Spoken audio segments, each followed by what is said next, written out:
अस्सलाम वालेकुम। तो आज की वीडियो में मैं आपको बताऊंगा कि आपने कैपेसिटर को कैसे चेक करना है। तो इस वीडियो को आप देखें और आपको ये समझ आ जाएगी कि आपने मल्टीमीटर से कैसे चेक करना है और किस तरीके से ये जो कैपेसिटर्स हैं, ठीक है, आपने इनको चेक करना है, ये आपके ख़राब हैं या ठीक हैं।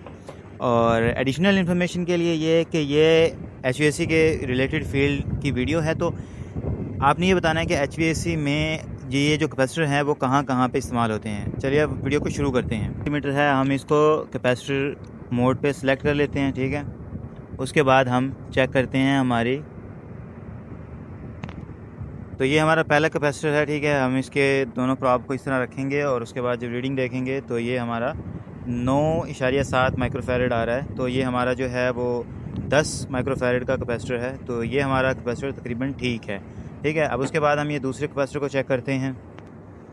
मैंने दूसरे कैपेसिटर की एक प्रोब को उसके साथ पहले से जोड़ लिया है, क्योंकि और दूसरी को हम जब देखते हैं, ठीक है, इस तरह से चेक करेंगे तो हमारा ये भी 10 माइक्रोफैरड का कैपेसिटर है, ठीक है। तो इसकी भी जो रीडिंग है वो 10 आ रही है। तो इस तरह से आप अपने कैपेसिटर्स को चेक कर सकते हैं।